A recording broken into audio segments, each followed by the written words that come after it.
Bom dia a todos. Sejam bem-vindos ao nosso webinar.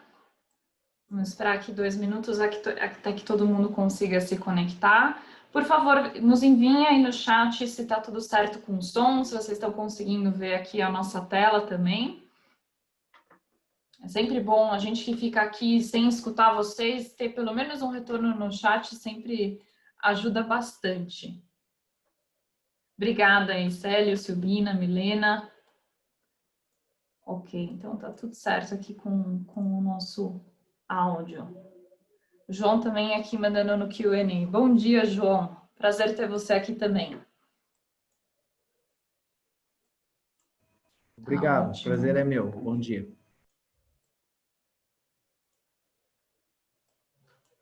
Vamos lá. Gislene também, Kim, Fábio, Juliana, Maurícios também está por aqui, a Paula, Darlene, Bárbara, Klaus.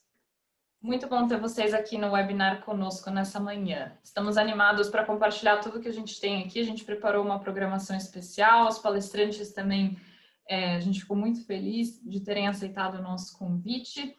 Tenho certeza que a gente vai conseguir tirar muitas dúvidas que nesse período, né, estão aí de incerteza, então a gente está aqui justamente para isso. Então vamos lá. Eu vou começar aqui já com alguns slides introdutórios sobre o nosso webinar e também sobre a Câmara. Então, quem não conhece a Câmara ainda tão bem, eu queria introduzir um pouquinho o nosso trabalho, antes da gente começar efetivamente, né, com o tema do nosso webinar. Então, vamos lá. A gente aqui, como Câmara em São Paulo, nós somos uma instituição centenária que desde 1916, ou seja, agora em novembro a gente completa 104 anos de atuação aqui no Brasil, a gente representa oficialmente a economia alemã aqui no país. E, lógico, aqui na Câmara em São Paulo, a gente também tem uma filial que fica em Curitiba, no Paraná, e a gente tem câmaras irmãs, que são no Rio de Janeiro e em Porto Alegre, no Rio Grande do Sul. As câmaras, no total, a gente tem mais de 1.200 empresas associadas. Aqui em São Paulo, especificamente, são 800. São Paulo, inclusive, aqui como uma curiosidade, é considerado o maior polo industrial alemão fora da Alemanha.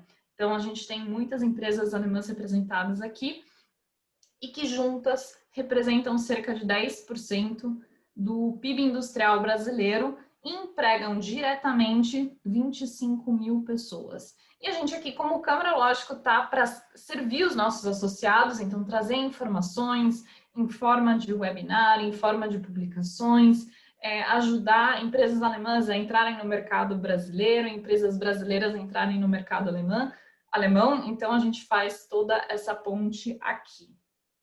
Em relação à atual situação que a gente está vivendo, né, nessa pandemia, a gente também se preocupa bastante em trazer informações relevantes para os nossos associados e atualizadas também. Então, no nosso site, a gente criou uma área especial dedicada ao coronavírus, que não tem somente notícias ou informações sobre precaução, né, sobre prevenção, mas também informações em relação a leis trabalhistas, a questão de órgãos públicos, quando que eles estão abertos, quando que eles estão fechados. Então, isso a gente atualiza também regularmente para que vocês tenham um canal onde encontrar essas informações de uma forma mais rápida e fácil.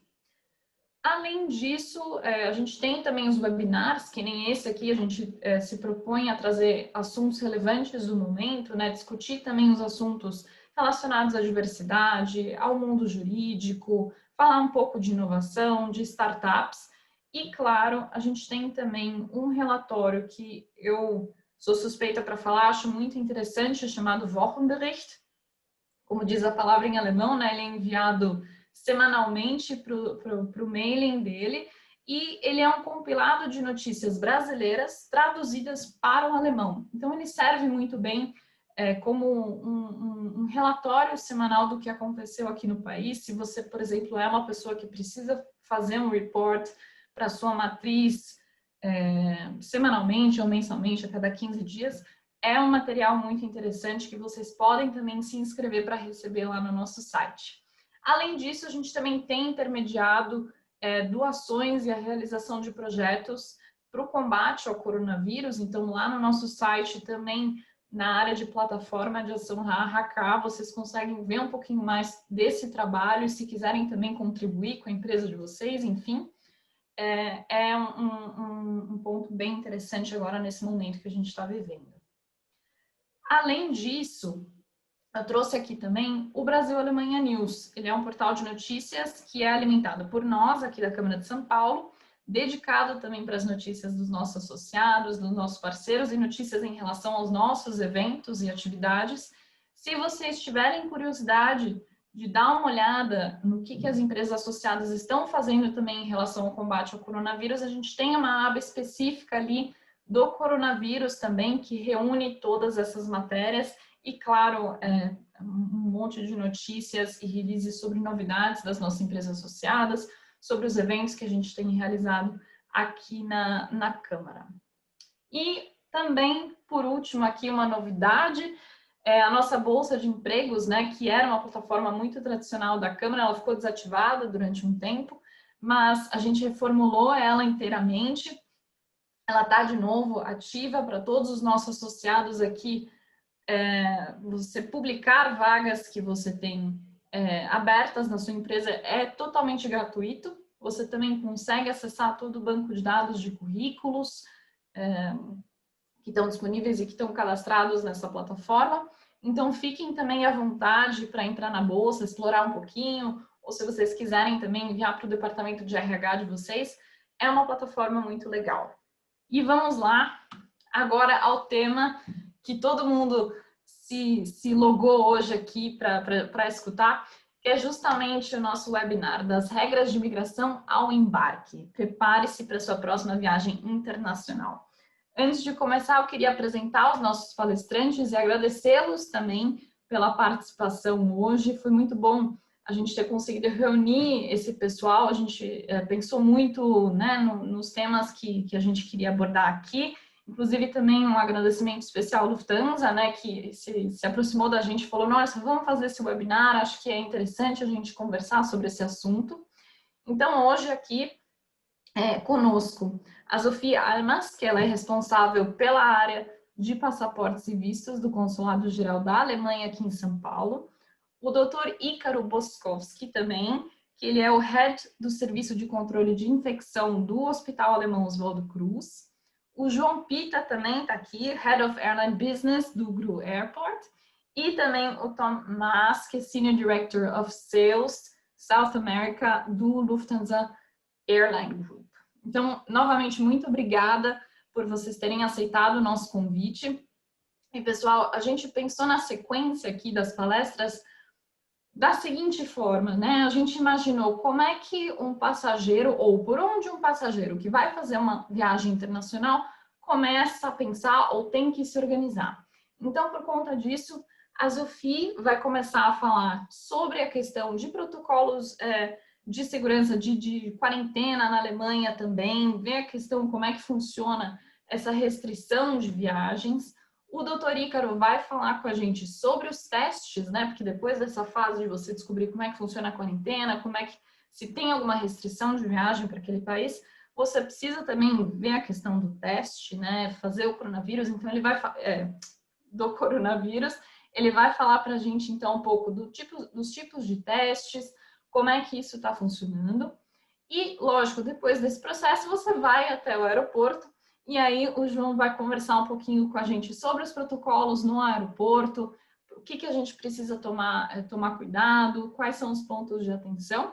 Em seguida, o Tomás vai falar com a gente sobre toda a questão de precaução dentro da aeronave, como é que funciona a higienização, como que está sendo esse protocolo para o passageiro dentro da aeronave. Então, novamente, muito obrigada a todos. Eu espero que a gente tenha um bate-papo muito rico. Lembrando que, ao final das apresentações, a gente vai também ter a sessão de perguntas e respostas. Por isso, eu peço aqui a vocês que usem o Q&A. Eu vou ficar atenta às perguntas lá, vou fazer essa mediação. Então, por favor, evitem colocar as perguntas no chat. por favor, usem sempre o Q&A, que é a ferramenta que eu vou ficar monitorando aqui durante o nosso webinar. E assim, eu agradeço de novo a presença de todos. E, Zofi, passo a palavra para você, para a gente começar o nosso bate-papo aqui. Então, primeiramente, gostaria muito de agradecer para o convite da Câmara e agradecer também para a Lufthansa para a iniciativa. Acho que é uma oportunidade muito interessante e importante. Também da parte do consulado para explicar um pouquinho melhor as restrições atuais de viagens e os protocolos de quarentena na Alemanha. Como está mudando muito, a gente está muito feliz de poder compartilhar um pouquinho as informações e a situação atual. Primeiramente, eu vou falar um pouquinho sobre as restrições de viagem para a Alemanha e, numa segunda parte, eu vou falar sobre os protocolos de quarentena na Alemanha mesmo. Então, a notícia principal é que, infelizmente, as restrições de viagem de pessoas vindo do Brasil estão continuando vigentes.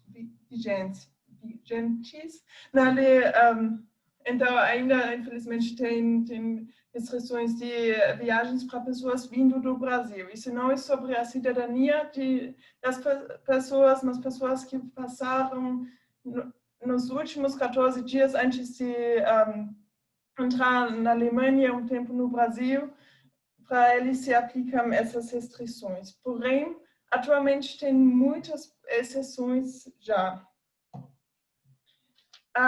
O primeiro grupo que sempre pode entrar na Alemanha são cidadãos europeus e cidadãos alemães, obviamente. Isso é muito interessante, especialmente no Brasil, porque tem muitas pessoas que têm dupla cidadania, que têm, por exemplo, um passaporte italiano, também um passaporte português. Todos eles podem entrar sem restrição de viagem na União Europeia, mostrando esse passaporte. E também podem entrar nacionais de países terceiros que já residem e têm direitos de cidadania num país da União Europeia. A mesma coisa se aplica para familiares do núcleo familiar muito próximos. Então, cônjuges, filhos menores, ou pais dos filhos menores de cidadãos europeus ou de pessoas que têm uma permissão já de morar na Alemanha ou na União Europeia, podem entrar também na Alemanha sem restrição de entrada. Para todos os outros grupos de pessoas que não fazem parte desses grupos que acabei de mencionar, eles podem somente entrar por razões especiais. Primeiramente, vou falar sobre as razões profissionais que permitem uma entrada na Alemanha também. Especialistas e profissionais altamente qualificados podem entrar atualmente também. Isso é, por exemplo, muito interessante para pessoas que vão solicitar um Blue Card e trabalhar como especialista, por exemplo, como engenheiro ou médico na Alemanha. Com um contrato de trabalho, eles podem entrar na Alemanha. A mesma coisa se aplica geralmente para profissionais e pesquisadores de saúde e também para viajantes a negócios. Lá é muito importante de ler com muito cuidado as informações no site da Polícia Federal da Alemanha, a Bundespolizei, onde está escrito quais documentos tem que apresentar na fronteira para mostrar que de verdade uma urgência de fazer essa viagem de negócio. E também especialistas em montagens podem entrar na Alemanha. Por razões de estudos e treinamento, é possível para estudantes matriculados entrar na Alemanha e também para estudantes de cursos profissionalizantes que fazem a Berufsausbildung, algo que é muito forte na Alemanha e que tem uma grande importância também. E é possível também a realização de atividades obrigatórias para reconhecimento de qualificações profissionais estrangeiras. deve ser técnico que é eletricista aqui, quer revalidar o diploma dele na Alemanha, ele pode ir para a Alemanha e reconhecer o diploma dele. Para razões familiares, tem também bastante exceção. Geralmente é possível de entrar na Alemanha para pessoas que vão se casar. Se dos dois noivos mora no Brasil, ele pode entrar na Alemanha se ele apresenta o cadastro que ele vai se casar na Alemanha. E também casais que estão namorando a longa distância, onde dos namorados mora no Brasil. Ele pode entrar na Alemanha e visitar o namorado ou a namorada na Alemanha, se ele mostra que ele já visitou a namorada na Alemanha ou se eles moravam juntos já no Brasil. Em casos que os dois moram no Brasil, é somente possível a entrada em situações de urgências. A mesma coisa se aplica para situações familiares. Isso é algo, infelizmente, a gente tem bastante contato com isso, que uma brasileira mora na Alemanha e está nascendo o primeiro filho dela, e nesse caso, a família mais próxima pode entrar também na Alemanha, que são os pais e os irmãos. Mas essa possibilidade só existe em situações muito especiais, como no caso de um nascimento, um casamento, se uma pessoa infelizmente faleceu. Além disso, também tem razões diversas que deixam possível de passar tempo na Alemanha. Por exemplo, passageiros em trânsito podem fazer o trânsito na Alemanha sem problema, se eles continuem por outro lugar e ficam na área de trânsito. E também em situações de urgência de saúde bem específicas, onde um tratamento é necessário na Alemanha, pode entrar na Alemanha. O que é muito importante também dizer é que desses grupos que falei agora, somente que fazem parte das exceções, as únicas pessoas que precisam de um visto para entrar na Alemanha são pessoas que têm um contrato de trabalho. Todos os outros cidadãos brasileiros que fazem parte desse grupo de exceção podem solicitar o título de residência diretamente na Alemanha. Não precisa pedir um visto, é só em casos que tem trabalho, para um contrato de trabalho.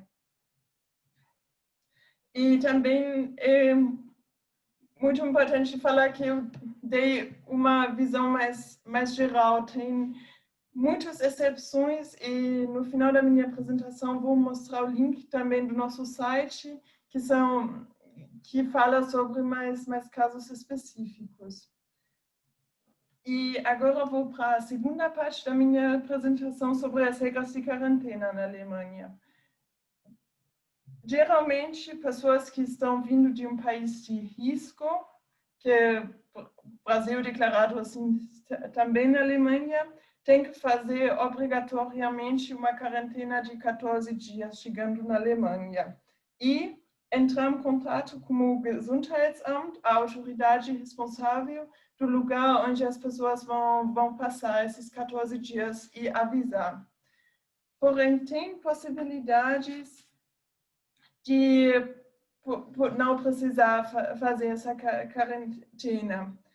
Porque se você tem um teste de PCR negativo, que foi feito 48 horas antes de chegar na Alemanha e que é escrito em inglês, o alemão, e se entrega esse documento para o Gesundheitsamt, então a autoridade de saúde responsável no seu lugar, geralmente você fica liberado daí. O Gesundheitsamt da sua cidade fala que você não precisa fazer a quarentena. A outra possibilidade é que pessoas que estão vindo de regiões de risco tem que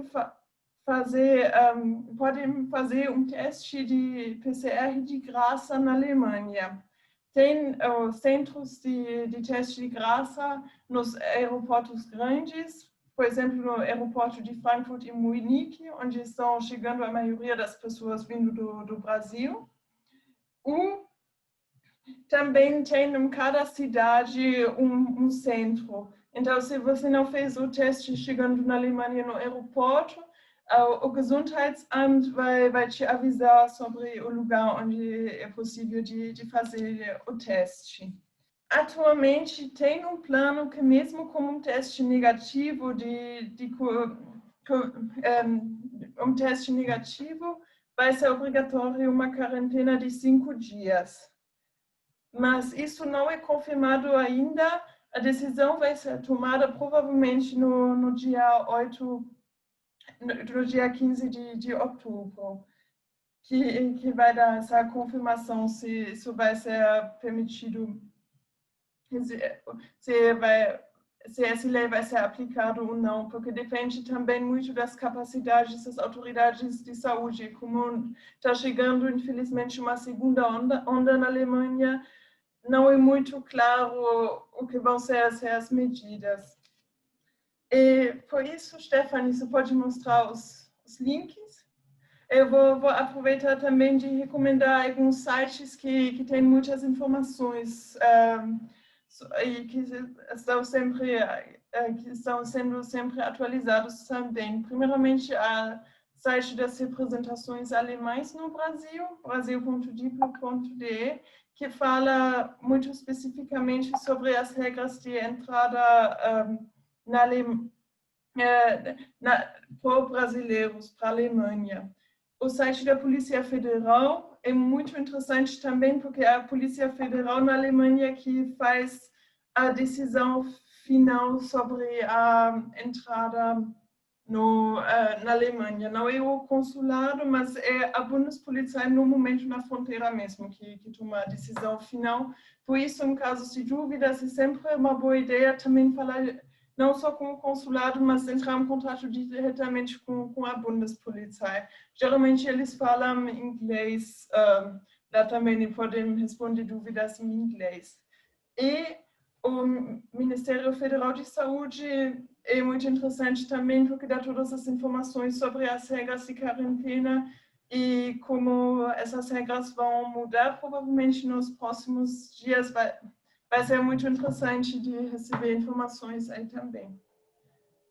Então, muito obrigada. Essas são as informações que tenho atualmente. Vou ficar muito feliz também de poder responder as dúvidas mais tarde. Muito obrigada. Sofia, obrigada também por aqui. Eu vou fazer o seguinte também, esses links que a gente colocou aqui agora, eu vou postar eles aqui no chat, que fica mais fácil para vocês conseguirem acessar. Então, agora vocês também têm os links aí no chat, caso vocês queiram guardar essas informações. Já teve muita pergunta, Sofia, então espero que você esteja animada para responder bastante. Teve algumas que já no seu discurso você conseguiu responder, então são outras que a gente só vai mencionar aqui, mas tenho certeza que lá para a discussão a gente tem material suficiente aqui para responder as perguntas. Doutor Ícaro, vamos tentar novamente? Vamos. Me ouvem agora? Eu acho que sim, né? Em primeiro lugar, peço desculpas aí pelas questões de conexão. Bom dia a todos.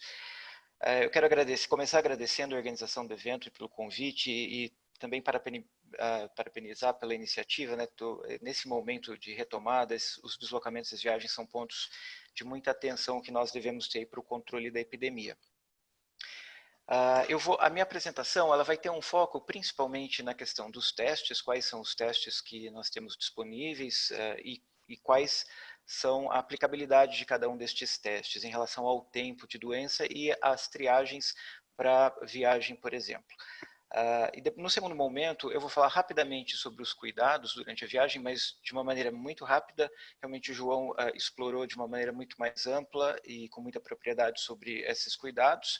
E durante o voo, certamente o Tom vai trazer mais detalhes do comportamento dentro do avião. Eu começo a minha apresentação trazendo alguns dados de ontem da Organização Mundial da Saúde, dando conta aí da situação atual da pandemia. Nós já temos 35,5 milhões de casos confirmados no mundo, com um número de 1 milhão de óbitos, aproximadamente, o que dá 3% de mortalidade entre os casos confirmados. E aqui a situação epidemiológica de alguns países, aqui em cima os 3 países com maior número de casos, e nós estamos aqui com uma curva que mostra agora começa a descer. Evidentemente que o país, com suas características continentais, cada região se comporta de uma maneira diferente. Nós temos ainda muitos problemas na região norte, principalmente. Agora, Zofi já fez algum comentário sobre endurecimento de medidas restritivas na Europa, principalmente por conta deste comportamento que vocês veem aqui, de alguns países da Europa, de uma segunda onda, uma elevação do número de casos confirmados. Isso acontece com a Alemanha também. A Alemanha, em números absolutos, mas também em número de casos por 100 mil habitantes, teve uma situação mais confortável em relação aos seus vizinhos, mas do ponto de vista do comportamento da curva epidemiológica, ela se assemelha, quer dizer, ela volta a ter um aumento de número de casos agora. E uma coisa interessante que isso tem acontecido nos outros países também é que, apesar dessa segunda onda de casos confirmados, a curva de mortalidade ela não vem se acompanhando, pelo menos até este momento, como acompanhou na primeira onda. Bom, eu trouxe, antes de entrar propriamente nos testes, um pouco dos números do nosso hospital, o Hospital Alemão Oswaldo Cruz. Nós temos 2 unidades hospitalares aqui na cidade de São Paulo, e nós temos uma unidade administrada pelo hospital, que é uma unidade pública, o Complexo Hospitalar dos Estivadores em Santos. Aqui, pelas nossas emergências, aproximadamente 14 mil pacientes passaram com suspeita ou com uma síndrome respiratória durante esse período, desde março até agora. E estes foram os números de internação na unidade paulista e na unidade Vergueiro, com a proporção de pacientes graves internados em terapia intensiva, que variou aí de 35% a 50%, e uma taxa de mortalidade variando de 7,5% a 11%. Essa diferença se dá pela característica das populações que são diferentes aqui nas diferentes unidades. Bom, à luz do que nós conhecemos até agora, a principal forma de transmissão do novo coronavírus é pelo contato direto de pessoa a pessoa, por meio de gotículas, ou seja, são as partículas que nós eliminamos durante fala, tosse e espirro. Essas gotículas elas são pesadas, portanto elas caem rapidamente e elas não atingem mais do que 2 metros. Na maioria das vezes elas atingem 1 metro. Portanto, cobrir o espirro com antebraço ou usar um lenço descartável, máscara cobrindo nariz e boca e manter esse distanciamento que o João comentou, além de evitar cumprimentos com mãos e beijos, são medidas essenciais para quebrar a cadeia de transmissão. Agora, uma outra forma é a transmissão indireta, que são as superfícies que acabam se contaminando por essas gotículas. Então, interruptores, barras de proteção, por exemplo, de escadas rolantes ou barras de proteção de transporte público, objetos pessoais como celulares, se contaminam. Então é importante da higienização constante destes objetos ou destas superfícies, e aí esses protocolos de intensificação no aeroporto são extremamente importantes, dentro da aeronave também, e a frequente higienização das mãos e evitar levar as mãos à boca, nariz ou olhos para evitar a contaminação por esta via indireta. Então, avançando, antes de entrarmos no teste, é importante conhecermos um pouquinho da estrutura do vírus e como que ele se comporta no organismo humano. Então, esta é um desenho esquemático dessa estrutura viral. Os vírus, de uma maneira geral, são estruturas bastante simples. Eles obrigatoriamente precisam infectar uma célula de um outro organismo vivo para poder se reproduzir. Eles não conseguem se reproduzir sozinhos. E aqui ele está representado, é o SARS-CoV-2, que é o nome deste novo coronavírus, está aqui representado por esta fita de RNA, que é o material genético desse vírus, protegido pelo envelope viral, aqui representado por este círculo. E aqui nós temos superfícies, proteínas na superfície desse vírus, que são essas espículas, ou spike, que dão essa característica aqui de uma coroa que dá o nome ao coronavírus. Bom, e são justamente essas spikes que interagem com o receptor da superfície de uma célula humana e da partir desta interação permite a entrada do vírus na célula humana, como está representado neste outro desenho esquemático aqui. Então, nós temos aqui, a partir do momento que o vírus ele foi internalizado por uma célula humana, o seu material genético ele é liberado, ele é incorporado ao nosso material genético que sintetiza as proteínas do vírus. Então, o vírus nos faz trabalhar para ele, vamos dizer assim. Então, nós produzimos essas novas partículas virais que são expelidas à célula e essas novas partículas virais vão infectar novas células e assim se estabelece a infecção. Então, os fatores clínicos, alguns de maneira bem simplificada para nós entendermos depois o lugar de cada um dos testes, a partir do momento que o vírus ele foi incorporado, então, a uma célula humana, ele tem um período de incubação de 5 dias para início dos sintomas. Então, mas ele pode variar de 2 a 14 dias, essa é a razão pela qual as quarentenas duram 14 dias. Porque até o 14º dia, embora um menor número de casos vai se manifestar depois do 7º dia, pode ocorrer o início dos sintomas neste período. A duração dos sintomas, ela varia de 3 a 5 dias, na maioria dos casos, em 80% das pessoas. Num número menor de pessoas, ele pode se estender e, nos casos graves, até por semanas. Mas ele também pode nunca surgir. Então, uma pessoa pode se infectar e passar durante todo o seu tempo de infecção, inclusive com algum grau de transmissão, que nós não conseguimos exatamente quantificar, mas ele pode transmitir. Este grupo de pessoas são as chamadas assintomáticas. Bom, essa transmissão, então, ela ocorre neste período, como eu já comentei, mas ela, para os sintomáticos, ela se inicia alguns dias antes do início dos sintomas. E nesta situação, aquelas pessoas que têm sintomas, mas que estão transmitindo alguns dias antes, é o que nós vamos chamar de pré-sintomáticos. E para se fazer o diagnóstico laboratorial dessa infecção, nós podemos usar duas estratégias. Uma delas é a pesquisa do vírus, que nós vamos comentar com mais detalhe adiante, e ela serve para diagnosticar aquelas pessoas doentes nas fases iniciais da infecção, ou então diagnosticar pessoas que estão assintomáticas, nunca vão desenvolver sintomas, mas estão excretando e potencialmente contaminando outras pessoas.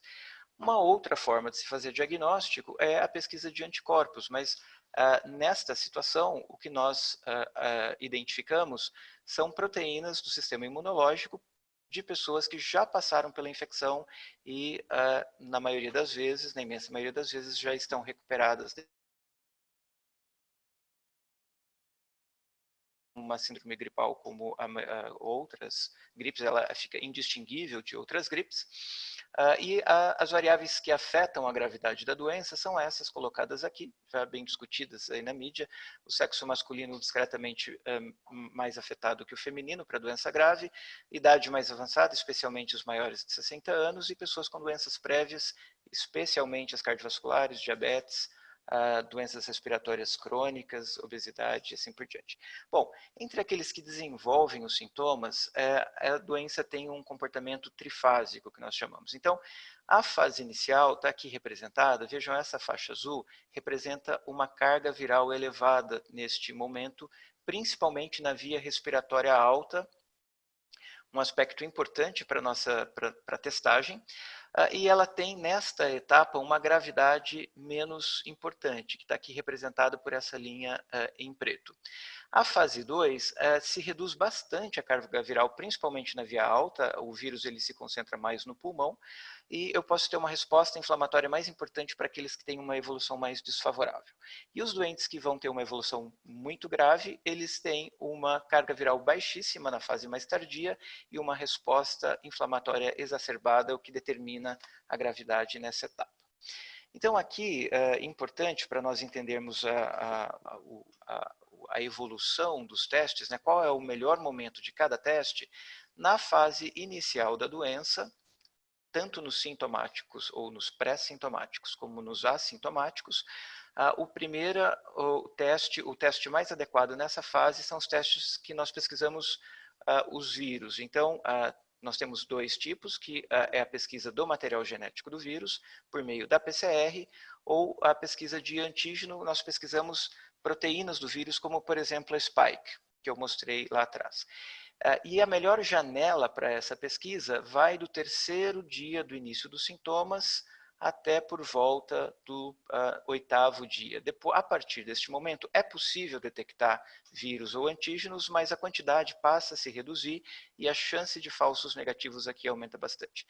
Nas situações de contenção, né, de testagem de grandes populações, como por exemplo para viagens, mas também em outras situações, como em cirurgias eletivas, o teste de novo é da PCR, porque eu quero detectar, mesmo em pacientes assintomáticos, excretores e potenciais transmissores. Bom, passada essa fase inicial da infecção, os testes disponíveis são aqueles que pesquisam os anticorpos elaborados pelo sistema imunológico para defesa contra o vírus. Então, nós temos 2 principais, que são a IgM, que é a imunoglobulina M, e o IgG, imunoglobulina G. A diferença entre elas é que a IgM ela é uma proteína de resposta aguda, ou seja, ela aparece no início, nas fases iniciais da resposta imunológica, e ela tende a cair depois de um tempo e se negativa depois de algumas semanas.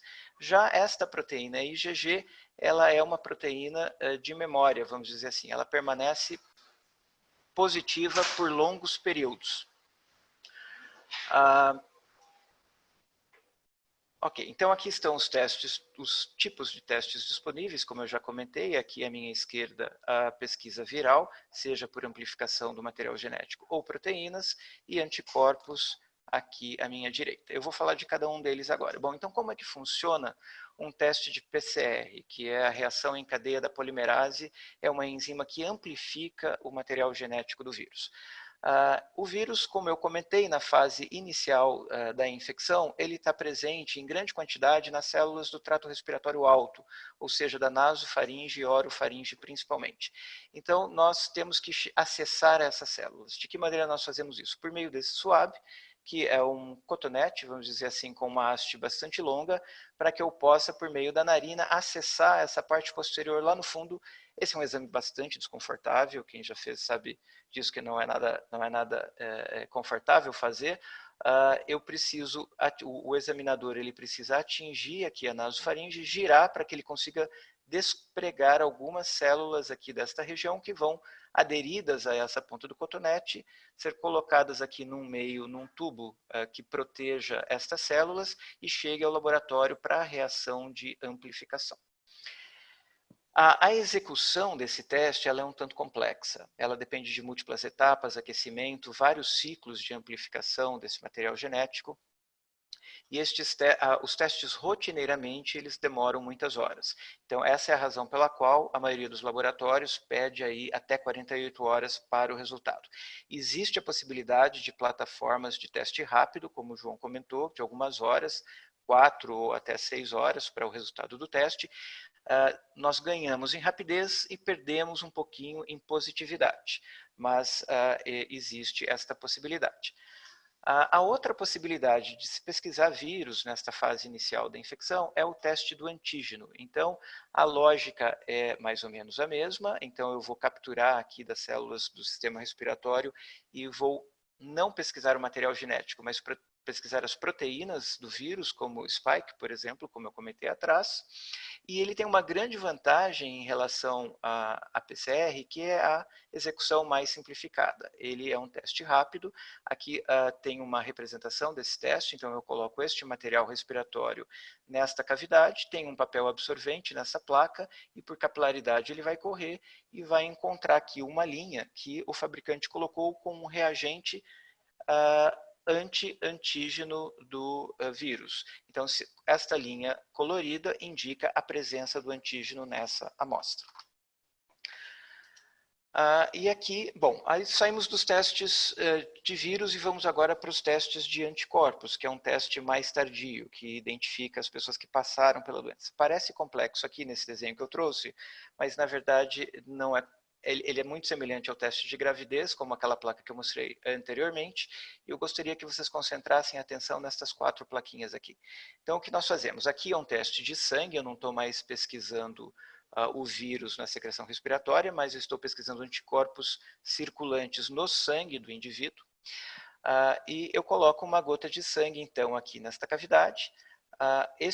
O papel absorvente na base desta placa vai correr por capilaridade e o fabricante deixou marcado aqui alguns anticorpos contra a IgM e a IgG que eu mostrei lá atrás. Então, eu tenho 4 possibilidades de resultado destes testes. O indivíduo que tem um IgM e IgG positivo, portanto, ele provavelmente está numa fase inicial da infecção, quando ele tem ainda anticorpos da resposta aguda e já tem anticorpos da fase crônica, vamos dizer assim, da fase de memória, melhor dizendo. Tem os pacientes que vão ter só a banda do IgM positiva e IgG negativa. Eu posso ter o IgG positivo e o IgM negativo, que indica que ele provavelmente passou da fase aguda e teve um contato há mais de um mês, por exemplo, e eu tenho o paciente que não tem anticorpo nenhum, nem IgM nem IgG, indicando que ele provavelmente ou ele está numa fase muito inicial ou ele nunca teve contato com o vírus. Vejam que essa terceira linha, que é a linha de controle, ela tem que sempre estar positiva. Caso contrário, isso vai indicar um problema de qualidade do teste. Agora, eu quero chamar a atenção também para essa segunda possibilidade aqui, quando só a IgM está positiva. Existe a possibilidade, como eu comentei, de ser uma fase inicial da infecção, mas nesta situação existe uma possibilidade grande de ser um falso positivo, porque a IgM ela não é tão específica quanto a IgG. Então, para esta situação, obrigatoriamente o indivíduo precisa repetir o teste, no mínimo com 7 dias de intervalo. O ideal é que espere um pouco mais, até 14 dias, para repetir o teste e entender se ele se encontra nesta fase ou nesta fase. Caso ele se encontre nesta fase, isto significa, ou seja, IgG negativo, significa que ele tinha anteriormente um falso positivo de IgM. Os testes de sorologia para pesquisa anticórpica seguem os mesmos princípios que eu acabei de comentar. A diferença aqui é que ele está num ambiente de laboratório mais controlado, com equipamentos mais sofisticados e reduz as chances de falsos positivos ou falsos negativos. Bom, em relação aos testes, eram essas as informações. Os cuidados ao viajar, realmente eu vou passar muito rapidamente, o João comentou, aqui são alguns cuidados do preparo da bagagem que já eram cuidados importantes antes até da pandemia, que é a questão de não esquecer a medicação na mala, ter sempre à mão, apesar da grande disponibilidade dos pontos de álcool, como foi mostrado no aeroporto, mas sempre carregar ter um álcool à mão disponível, alimentação disponível e não esquecer de levar um conjunto de máscaras, né? O ideal é que as máscaras sejam trocadas a cada 4 horas para manter o máximo da sua eficiência. O respeito do distanciamento social por conta da forma de transmissão é fundamental e o uso correto da máscara, né? Cobrindo sempre nariz e boca para evitar tanto a contaminação, a própria contaminação, ou a eventual excreção de vírus, mesmo que eu esteja me sentindo bem, evitar a excreção de vírus e contaminar outras pessoas. A higiene frequente das mãos, com água e sabão ou com uma solução alcoólica. Durante o voo, eu tenho certeza que o Tom vai falar com mais propriedade, mas eu gostaria apenas de chamar a atenção para uma coisa que o João também já comentou, que é a segurança do voo, né? Então, o sistema de ar-condicionado de voo é um sistema bastante seguro, o filtro é um filtro de alta eficiência e a forma pela qual o ar circula e a renovação do ar é dada, garante uma proteção do ambiente aéreo. No entanto, a proximidade entre passageiros ela é inevitável, portanto, a etiqueta da tosse e o uso de máscara, ele deve ser feito durante todo o voo, em sua maior parte, obviamente, só para os momentos de alimentação. Higiene constante das mãos e circular o mínimo possível também uma medida importante de prevenção. E desembarque ordenado, evitando aglomeração e seguindo todas as instruções da tripulação, são medidas importantes de prevenção. Bom, então algumas mensagens que eu deixaria atenção para as restrições do destino, como o Zofi já colocou bem, por exemplo, para a Alemanha. Uma coisa importante dos testes, e essa é uma mensagem, é que não existe ainda, até o momento, um teste que seja 100% seguro para excluir a doença em pacientes assintomáticos. Portanto, nós estamos assintomáticos como passageiros. Se eu identifico um passageiro com PCR positivo ou antígeno positivo, este é um potencial excretor e transmissor sem dúvida, mas o fato de estar negativo não exclui a possibilidade dele estar numa fase muito inicial da doença e, portanto, eu tenho apenas um resultado, uma foto instantânea da situação do doente e ele, do passageiro, e ele pode ter um teste que se positiva nos próximos dias. Razão pela qual os países estão revendo a questão da liberação da quarentena com teste negativo, como o Zofi muito bem colocou, e tem essa decisão que vai ser tomada aí no próximo dia 15 de outubro sobre manter quarentena apesar de teste de PCR negativo. Então, o conceito aqui é, você pode estar bem, não ter sintomas, mas ainda assim ser um excretor. Então, use máscaras, lave as mãos, mantenha a distância. Isto protege a você e protege os outros. E colabore com a tripulação, com a equipe de aeroporto, para desembarque organizado e embarque, e com a menor proximidade entre os passageiros. Eu gostaria de finalizar com um breve comentário. Nós temos uma feliz parceria entre o Hospital Alemão Oswaldo Cruz e Lufthansa, em que os passageiros da Lufthansa e Swiss contam com a possibilidade de fazer os seus testes para Covid aqui no Hospital Alemão Oswaldo Cruz, de uma maneira rápida e confortável, que é pelo drive-thru, que está instalado aqui na Unidade Paulista, na 3 de maio, com este endereço. Aqui está o nosso site para maiores detalhes. O resultado é disponibilizado em até 48 horas, em português, inglês e espanhol, para as necessidades do seu destino, e a necessidade de agendamento, com antecedência por esta central telefônica. Os passageiros de Lufthansa têm desconto. É importante para este exame com desconto um bilhete da Lufthansa com data de viagem posterior ao dia do exame, um documento pessoal com foto, e para programas de milhagem um número de voucher solicitado. Talvez Thomas possa depois nos dar mais detalhes. Quero agradecer mais uma vez a nossa participação aqui nesse evento e mais uma vez parabenizar pela organização desse evento tão importante. Obrigada, doutor Ícaro. Foi muito interessante a sua palestra, muito completa, né? Acho que para todo mundo que teve dúvida nesse momento, foi muito esclarecedora. Lógico que a gente vai retomar também alguns assuntos agora, daqui a pouco, na nossa roda de conversa, mas agradeço bastante, foi muito esclarecedor. E queria passar a palavra agora também para o Tomás, que nem eu falei, né, o Senior Director of Sales da South America do Lufthansa Airline Group, um cargo muito extenso. Então, fica à vontade e obrigada também pela participação. Muito obrigado para o convite, Stephanie. Bom dia a todos, seja bem-vindo. Muito obrigado a João, a Sophie e também Ícaro para suas palavras muito interessantes e muito relevantes. Eu gostaria de falar um pouco sobre a situação a bordo e também no aeroporto de nossos hubs. Mas a pandemia é provavelmente o maior desafio que nosso setor que temos encontrado nos tempos modernos.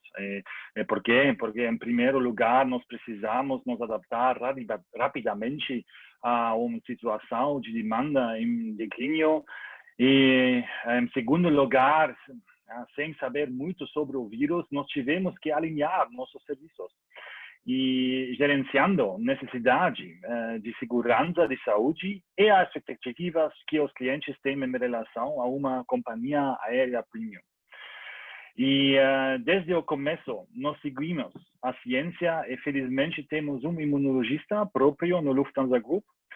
Portanto, sabemos exatamente o que devemos fazer para minimizar riscos. A propósito, desde o início da pandemia, nós tivemos um único caso conhecido de algum contaminado durante o voo. Portanto, estamos convencidos voar é muito seguro. E para fazer esse mais seguro. O que nós fazemos? Gostaria de dar alguns exemplos. Vamos começar com nossa situação a bordo. So, como Ícaro disse antes, nós temos esses filtros de EPA. So, toda a aeronave do Lufthansa Group é equipada com um filtro de ar EPA, mantendo o ar muito mais limpo do que em qualquer sala normal, como um escritório ou uma loja. So, é verdade, esse filtro limpa mais de 99% de bactérias e vírus. E cada 3 minutos, aproximadamente, o ar na cabine é trocado. E também o ar flui verticalmente, empurrando rapidamente as partículas para o baixo. So, essa situação sobre o ar-condicionado. E também os serviços são adaptados, mas só um pouco. So, lembre-se de que nós somos um premium airline e por isso nosso atendimento vai seguir de alto nível. So, por exemplo, o que nós fazemos? A interação foi reduzida, a interação como tripulação. Por exemplo, não repomos as bebidas proativamente. Os clientes devem solicitar uma nova bebida e ela será oferecida em um novo copo. E outras coisas, não há mais carrinhos com alimentos dispostos na cabine, não há mais revistas em papel, mas tem revistas eletrônicas, é bastante muito. E também o duty free não é mais vendido a bordo. As refeições agora são servidas na bandeja de uma vez, que é a maioria de preferência dos clientes, já que nossos voos são noturnos. E também, quando você gosta de refeições especiais, como comidas kosher, como comidas vegano, você tem agora a possibilidade de fazer uma reserva por essas refeições, ou por essas refeições especiais. Também a tripulação usa luvas em diversos serviços e nós temos a exigência de usar máscara de todos a bordo. E também a limpeza e higiene estão reforçada em todos os voos. E, por exemplo, aqui em São Paulo, estacionamento para mais ou menos 10 horas, nós temos bastante tempo para limpar o nosso aeronave. O que nós fazemos no aeroporto, como o João disse antes, temos padrões de estacionamento, limpeza, proteção contra infecções nos aeroportos e como o João mostra também, no lounge não há mais um buffet, tem serviço sob demanda com alimentos pré-embalados e onde possível, nós fazemos o embarque e desembarque em grupo, em pequenos grupos, para ter a distância.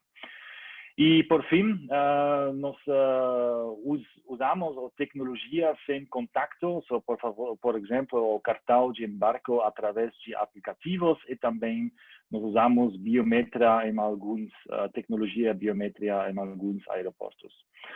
E são muitas palavras e acho que é um pouco melhor de ver essas palavras num vídeo e por causa disso nós temos um vídeo agora. Stephanie, por favor.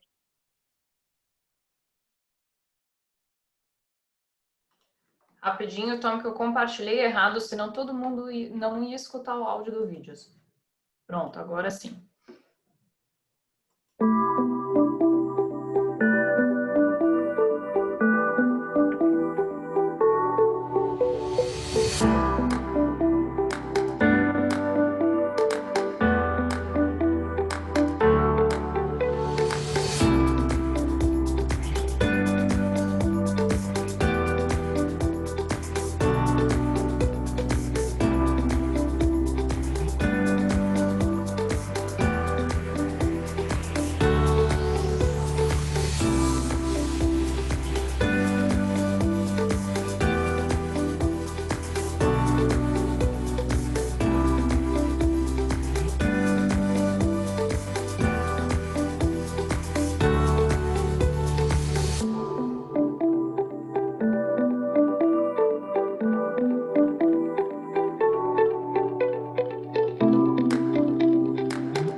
Muito obrigado, Stephanie. Muitas palavras, muitas informações. Quando você não gosta de memorizar isso, tem mais uma boa notícia para vocês, porque você pode conferir no site de Lufthansa todas as informações e também 72 horas antes de sua viagem, você vai receber um e-mail que fornece orientações essenciais para voar em tempos de corona, com detalhes sobre o processo e todas as coisas que eu disse antes.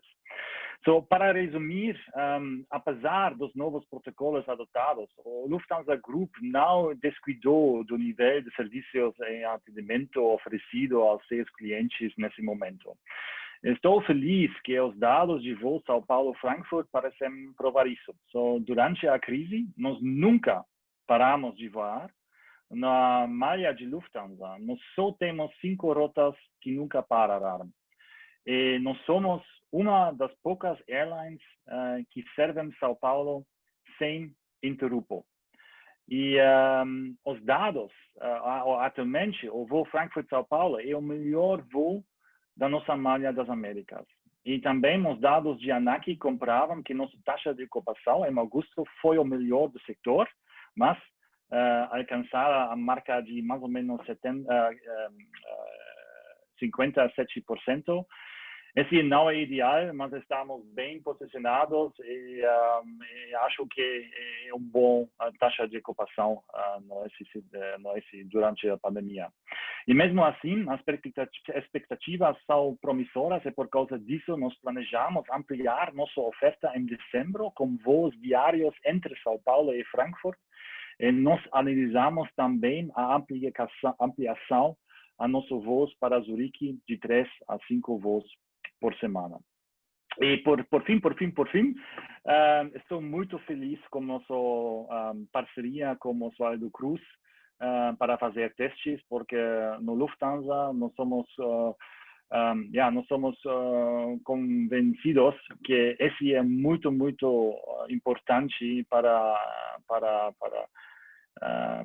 ter voos seguros e para ampliar a viagem no mundo. Mais uma vez, um grande obrigado à equipe de Oswaldo Cruz, mas também a Sophie e também a João, porque acho que nós temos uma ótima cooperação e parceria. E nós conjuntos, nós fazemos todos que nós podemos fazer para fazer viagem muito seguro com muita confiança. Muito obrigado. Obrigada, Tom, também pela sua apresentação, pelo vídeo também. Inclusive, já vou te fazer uma pergunta aqui. Muitas das pessoas estão perguntando se eles podem ter acesso a esse vídeo. Então, a gente pode compartilhar o link? Sim, por favor, sim. Então, eu vou postar ele aqui no chat também. E agora eu abro a nossa sessão de perguntas e respostas. Queria pedir para a Sophie, para o João e para o Dr. Ícaro se juntarem aqui a nós com as câmeras ligadas. A gente tem muita pergunta, bastante mesmo. E, Sophie, eu vou começar por você, porque a maioria veio com dúvidas, são dúvidas repetidas até. Então, é bom que em uma resposta sua a gente já esclarece muitas dúvidas.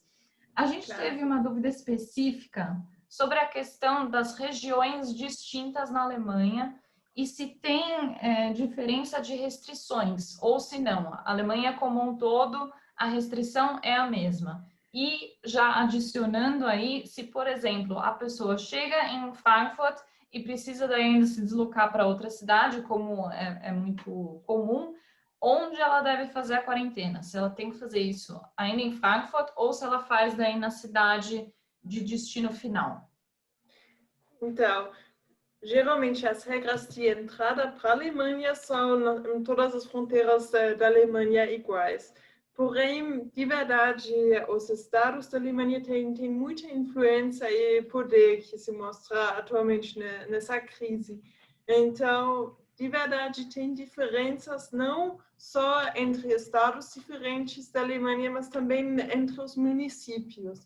Porque atualmente cada município decide como são as regras. Se os casos estão aumentando, isso se aplica somente no município. Então tem muitas diferenças e sempre são as autoridades de saúde, os Gesundheitsämter no município mesmo que estão decidindo sobre as regras na região. E sobre a quarentena, não precisa fazer a quarentena em Frankfurt, mas pode ir para... é possível de fazer a quarentena também no lugar onde se quer passar o tempo, mas é muito importante de avisar a autoridade de saúde dessa cidade. Legal. Bom, esclarecedor isso, né? Então, é mais desafiante do que a gente estava pensando, mas muito bom. Doutor Ícaro, tem também uma pergunta a respeito do que o senhor mencionou em relação à transmissão do vírus, né? E a pergunta veio da seguinte forma, né? Se esses perdigotos, digamos assim, são pesados e caem, isso quer dizer que o vírus, então, não fica suspenso no ar? Exatamente isso, Stephanie. O vírus não fica suspenso no ar, ele é eliminado por uma partícula pesada que cai. Então, a forma de transmissão, ela tem que haver proximidade para que o perdigoto atinja a outra pessoa, ou então contamine uma superfície e por meio indireto eu levo a mão contaminada.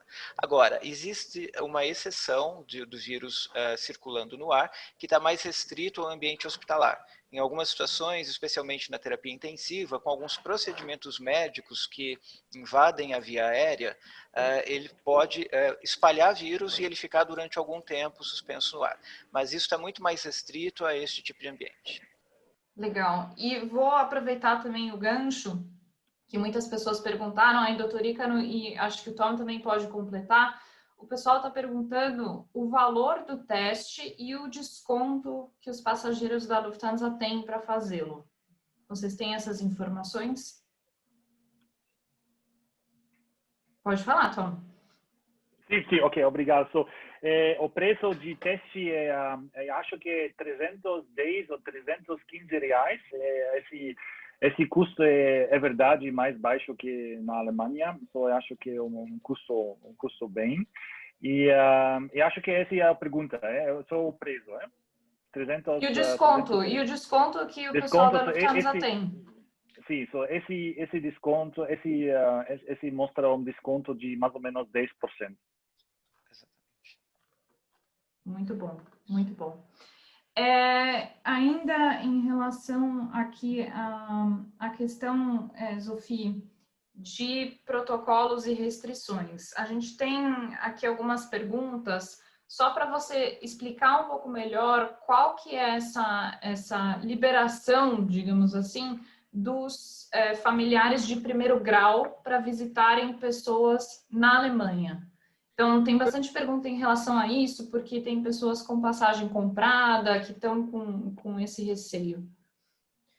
Então, para familiares de primeiro grau, então, esposos e filhos de cidadãos alemães ou de cidadãos europeus, eles podem entrar sem problemas, mas para parentes um pouquinho mais distantes, como pais, irmãos, eles somente podem entrar na Alemanha se tem um motivo excepcional, uma doença grave do familiar, um nascimento, um falecimento ou um casamento.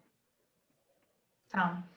E vou pegar o gancho aqui também do que você falou na sua exposição, Zofia, que as pessoas que têm trânsito na Alemanha, elas podem fazer isso tranquilamente, certo? Isso, eles podem fazer tranquilamente. Onde tem que tomar um pouquinho de cuidado é se eles entram no espaço Schengen. Daí é um pouquinho diferente se eles vão continuar depois a viagem para Paris, por exemplo. Daí recomendo de olhar com muito cuidado no nosso site e também no site do Polícia Federal. Mas fazer um transfer para continuar para a China, para o Japão, tudo isso é tranquilo.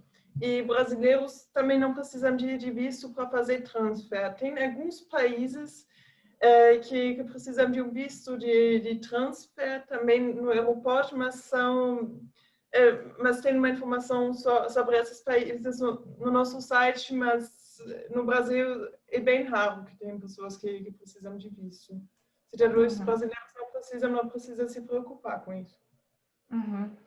E já pegando o gancho para o Tom e talvez até para o João também, tem um pessoal fazendo perguntas sobre o voo da Lufthansa que vai para Londres. E se eles pegam a bagagem em Frankfurt para depois ir para Londres ou se a bagagem chega só lá em Londres?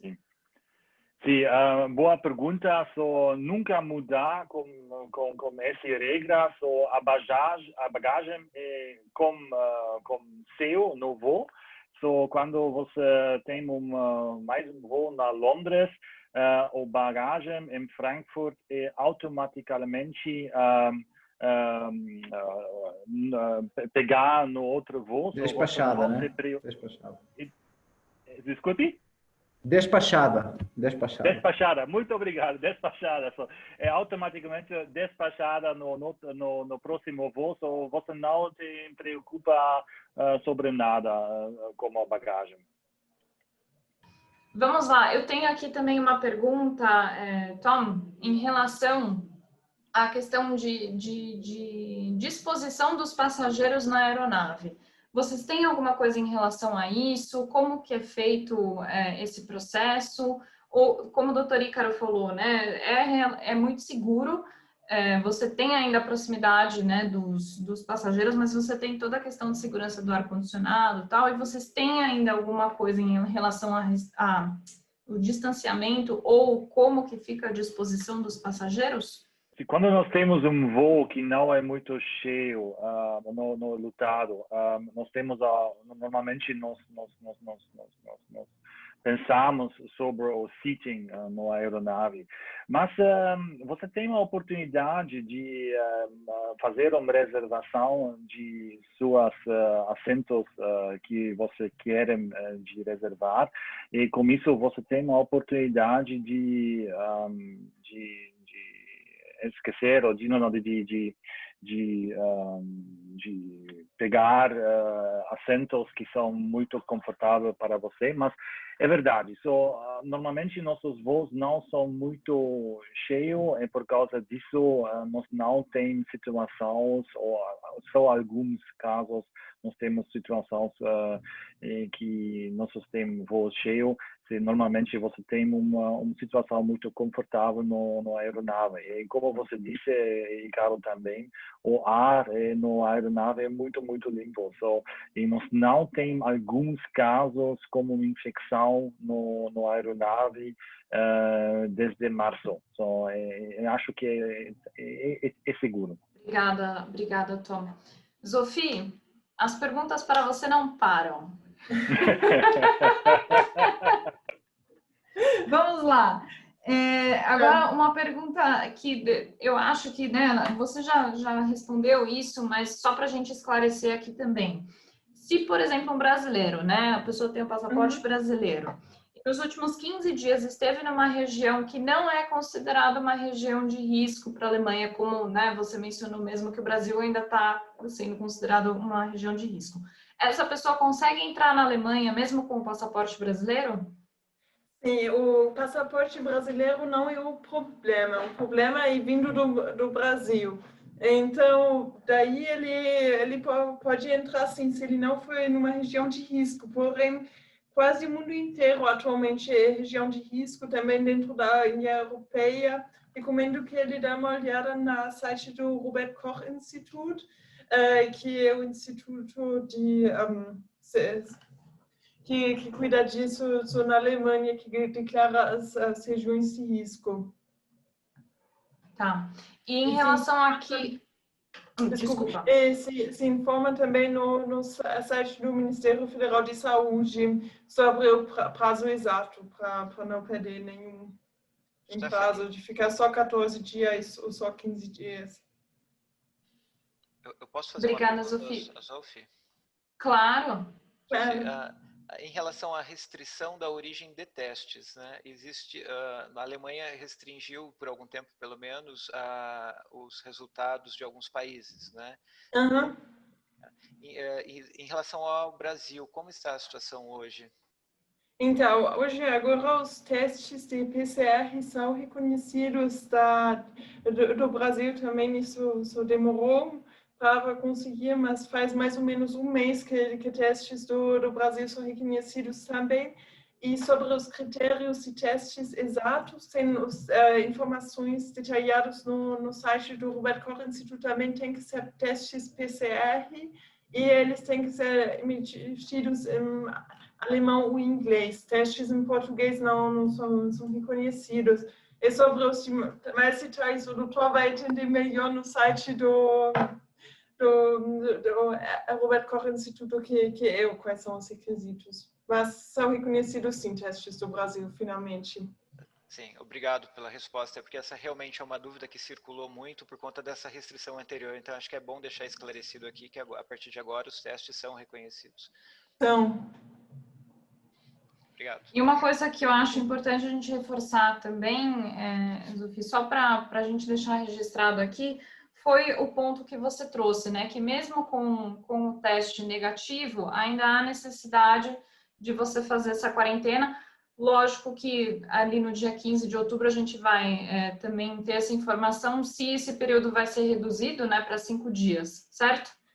Então, isso só para deixar claro, os 14 dias não são obrigatórios, geralmente como um teste negativo, mas mesmo com esse teste negativo é importante se cadastrar no Gesundheitsamt, e daí cada autoridade de saúde local tem uma regra diferente. Por exemplo, eu visitei a minha família em Niedersachsen algumas semanas atrás, e lá estava escrito, você é liberado no momento que se manda o teste negativo, mas tem algumas autoridades que querem dar uma olhada primeiro no teste, mandam um e-mail, depois a gente reconheceu o teste e ser liberado. Por isso é super importante avisar o Gesundheitsamt onde você vai ficar. Eu recomendo de fazer isso já antes da viagem para tirar essas dúvidas, porque isso de verdade não depende só de cada estado, mas também de cada município. E bem diversificado. Pois é, agora eu vou fazer uma pergunta aqui para a gente ajudar a Fernanda. Que a Fernanda, ela está acho que o diretor da empresa dela vai fazer uma viagem de volta ao mundo. Ele vai embarcar aqui do Brasil, com destino final lá para o Japão. Aí ele vai passar pela Alemanha, vai passar pela Inglaterra também. Em termos da Alemanha, Zofi, só para reforçar o que a gente já tinha falado, como ele está em trânsito na Alemanha, tudo tranquilo, e aí fica a questão dele verificar na Inglaterra, né, que não é aqui o nosso ponto central de discussão, mas aí ele verifica na Inglaterra como que funciona essa parte de transição dele, certo? Certo. Então, diga, Tom, você quer acrescentar algo? Sim. Por que visitar Inglaterra? Nós temos voos diretos no Japão com 3 ou 4 horas, eu acho que tempo entre a chegada de voo de São Paulo. Eu acho que nós temos um voo a 1 hora no Tóquio. Você não pode entrar, você não tem que entrar em Inglaterra, mas quando você quer fazer uma stopover no Inglaterra, essas coisas são um pouco complicadas, porque, como a Sophie disse, você tem uma regulação de Alemanha e também na Inglaterra, e por essas coisas muito complicadas, felizmente, nosso lobby group, nossa indústria, se chama IATA, eles têm um website, onde eles têm uma possibilidade, você pode entrar sua nacionalidade, seu tempo de voo, suas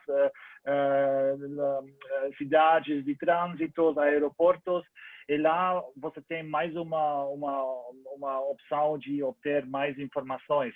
E o site se chama iata.com. Essa é a nossa unidade de setor de viagens mundiais. iata.com, e você tem uma oportunidade para entrar sua itinerary, sua viagem, com mais informações sobre as restrições. Então, posso te pedir o favor de você escrever esse site aqui no chat para todo mundo? Sim. Que eu acho que daí fica mais fácil também para o pessoal conseguir acessar. Sim. Me dá um minuto, passa uma outra pergunta a uma outra pessoa, né? Sem problema. Doutor Ícaro, o pessoal também está perguntando em relação a estudos sobre, se isso já avançou, né? Sobre o tempo de sobrevivência do vírus em superfícies. Se a gente já tem uma coisa mais clara em relação a isso e se existem já estudos realmente concretos que possam responder a essa pergunta. Sim, Stephanie, existem alguns estudos já sobre viabilidade do vírus na superfície. Ela é variável de acordo com a superfície. Então, por exemplo, papel e papelão, ele tem uma viabilidade menor. Sobre aço e vidro, ele pode ficar um tempo maior. Via de regra, ele tem uma viabilidade curta na superfície. Então, é um vírus que em algumas horas ele não está mais viável, ele não é mais capaz de infectar uma célula humana. No entanto, em algumas superfícies ou em condições de umidade ou na presença de matéria orgânica, né, como, enfim, sangue ou saliva ou, enfim, qualquer outra matéria orgânica, ele pode ficar viável por mais tempo e até por alguns dias. Então, ele pode ficar, por exemplo, até 3 dias, né? Alguns estudos iniciais lá viram até mais tempo, mas a mensagem ele tem uma viabilidade curta, via de regra.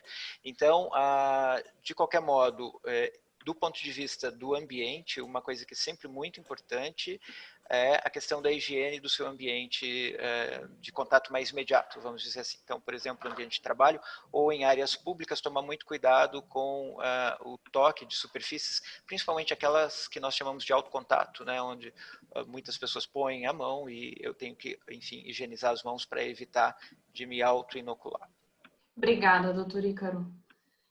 Zofie, vamos lá. O pessoal que quer renovar o passaporte, que já está pensando na viagem do final do ano, eles conseguem já fazer isso no consulado? Ele está aberto, está funcionando?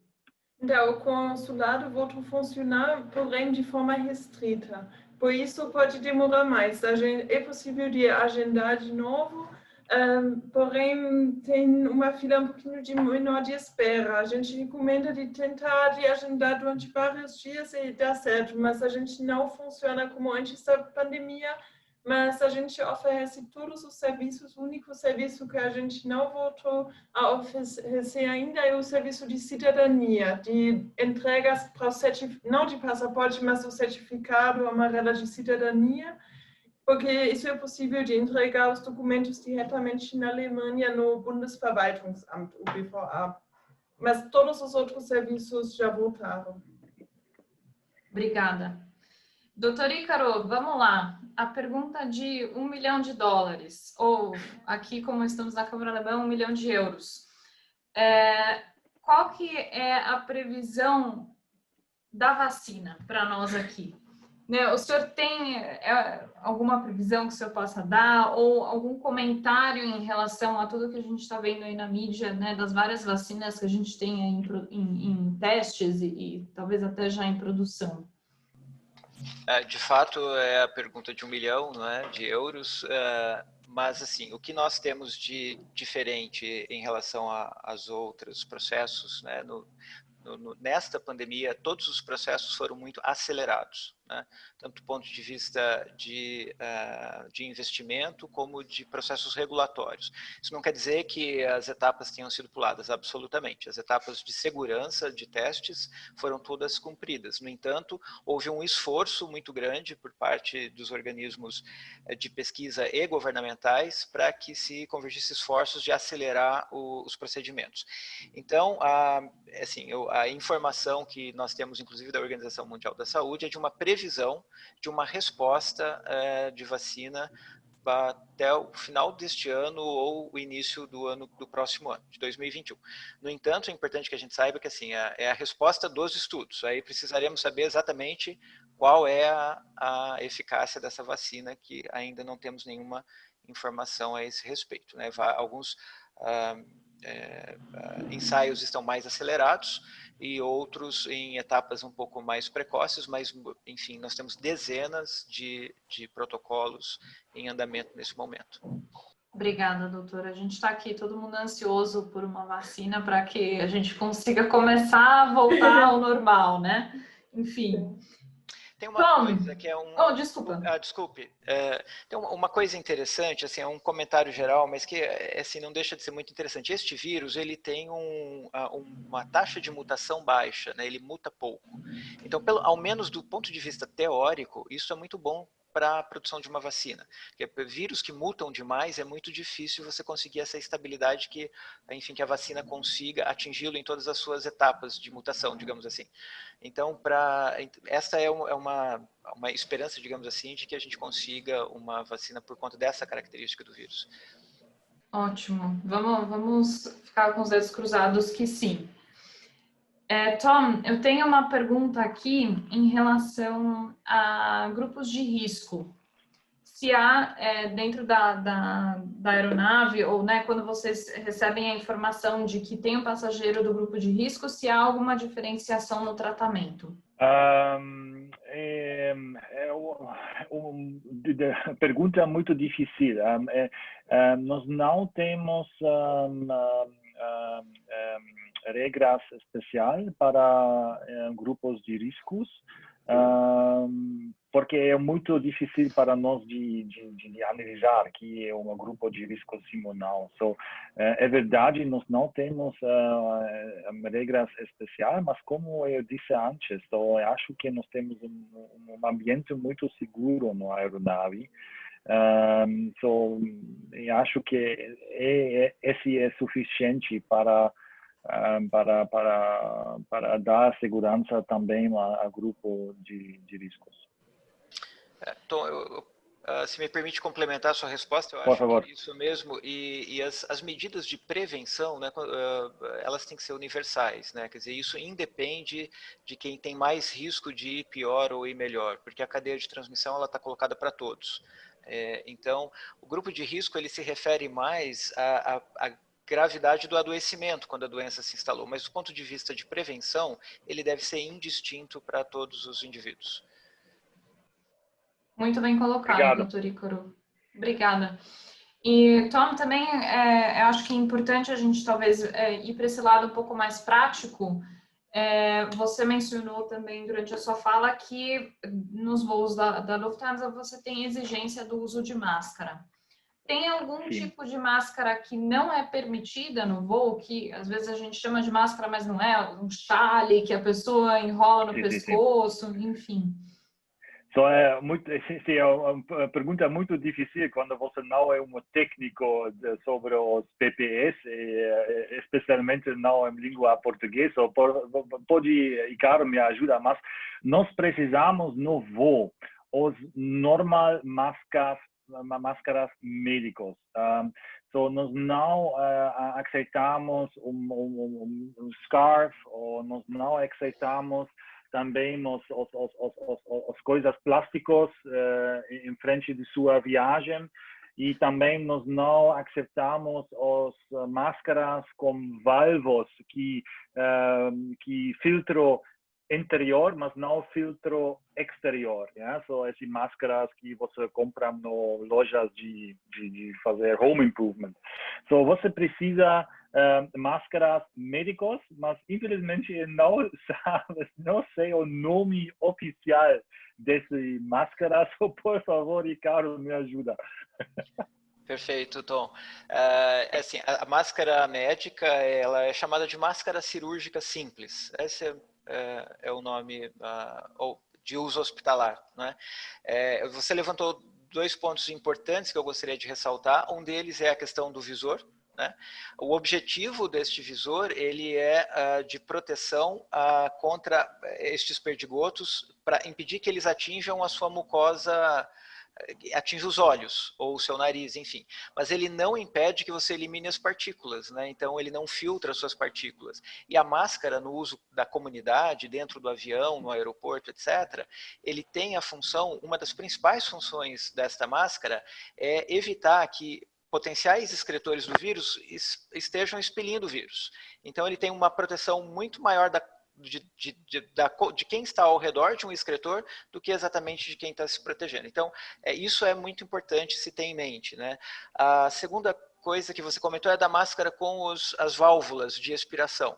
Ela realmente tem um tipo de filtragem para impedir a inalação de gases tóxicos, por exemplo, mas ela não faz nenhum tipo de restrição adequada de excreção viral de novo, de quem está usando. Então, é uma máscara que não é adequada nem para uso hospitalar, para proteção de vírus, e nem da comunidade. Então, bom, enfim, eu acho que cada companhia aérea, imagino eu, que tenha regras diferentes em relação ao tipo de máscara que deva ser usado, mas o importante é uma máscara, de fato, que cubra nariz e boca e que não seja exclusivamente a proteção visual ou as máscaras com os respiradores laterais. Obrigada, doutor Ícaro. Obrigada, Tom, também. Agora, Sofia, a gente já está caminhando para o final do webinar, então vamos terminar com uma pergunta que traz uma esperança ao casal de namorados. Você mencionou a questão de que, né, pessoas que são namorados ou que são noivos, enfim, eles têm essa possibilidade de se visitar. E aí a pergunta vem: qual que é o documento que precisa ser apresentado para que isso aconteça? Então, para isso acontecer, tem vários critérios. Primeiramente, os dois namorados têm que assinar uma declaração que tem no site das representações alemãs no Brasil e também no site da Bundespolizei e da Polícia Federal, em que eles declaram que os dois têm uma relação séria. Também precisa de um comprovante que eles se visitaram já na Alemanha. Não é possível de ter um comprovante que o noivo visitou no Brasil, mas deveria ter tido uma visita na Alemanha. E precisa também, a outra alternativa é que eles moraram juntos já no Brasil e mostram que eles alugaram uma casa juntos. E, além disso, precisa de comprovantes sobre a relação, por exemplo, publicações nas social medias, fotos que comprovam que é uma relação de verdade, que eles são juntos, protocolos de chat, coisas assim. Mas Ótimo. também, nesse caso, recomendo de mandar os comprovantes já antes da viagem para a Polícia Federal na Alemanha para ter a certeza que eles aceitam se precisa de mais comprovantes. Ótimo, ótimo. Obrigada, Sofia. E para terminar, eu queria relembrar aqui a questão do teste, né, dessa parceria que a Lufthansa tem com o Hospital Alemão Oswaldo Cruz. Doutor Ícaro, surgiram ainda algumas dúvidas, né? O senhor mencionou isso já durante a sua apresentação, mas eu acho que é importante aqui para a gente finalizar levantando isso de novo, né? O que é preciso que a pessoa leve para que possa realizar esse exame lá no hospital? Sim, bom, olha, o agendamento ele é importante para a questão da organização do atendimento, então tem uma central telefônica que a minha apresentação vai ficar disponível de qualquer maneira e está lá o número da nossa central telefônica, que é o 3549-1000, e o agendamento ele deve, enfim, ser planejado de tal maneira que a coleta ocorra pelo menos 48 horas antes do embarque. Para o desconto da Lufthansa, é necessário um bilhete de Lufthansa com data de viagem posterior ao dia do exame, um documento com foto pessoal e existe um programa de resgate de milhas, né, que o número do voucher ele vai ser pedido no momento do exame. Essas são as três condições para se obter o desconto desta parceria. Obrigada, doutor. Tom, você quer acrescentar mais algo? A gente já está caminhando aqui para o final do webinar. Desculpe, mais uma vez, não entendi. Se você quer acrescentar mais alguma informação ou anunciar que todos os participantes vão ter desconto na Lufthansa, assim, a gente aceita. Sou muito obrigado a todos para assistir esse webinar e muito obrigado também a Sofia e Ícaro para suas respostas. Do meu lado, eu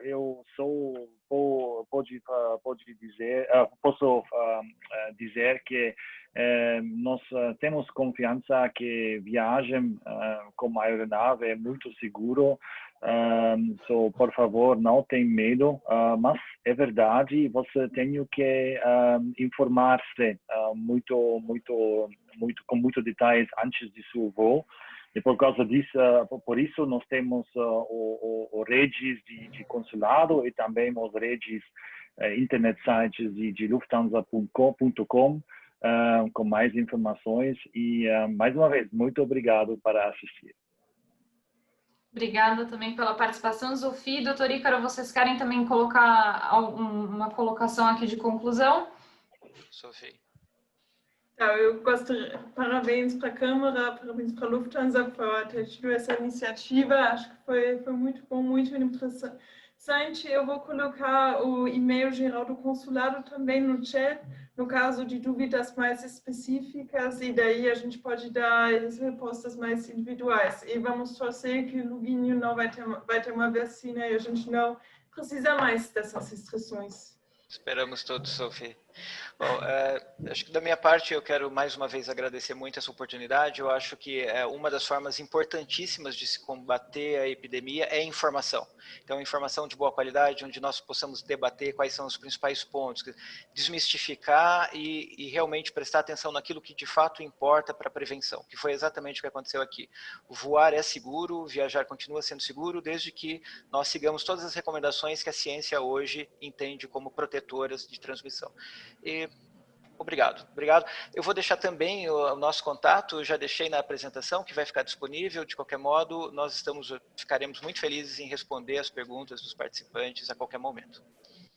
Eu, em nome da Câmara, também queria agradecer a participação de vocês.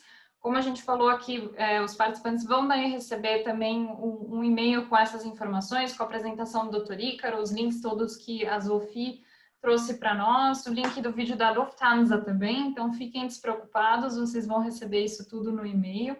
E, de novo, muito obrigada, acho que foi um webinar muito esclarecedor, e caso mais alguém tenha dúvidas, vocês têm também os nossos contatos aqui na Câmara, a gente pode repassar isso também até ao João do aeroporto de Guarulhos, que teve que sair e se ausentar um pouco mais cedo. Muito obrigada, desejo ainda um ótimo dia a todos e até a próxima. Tchau. Okay. Tchau.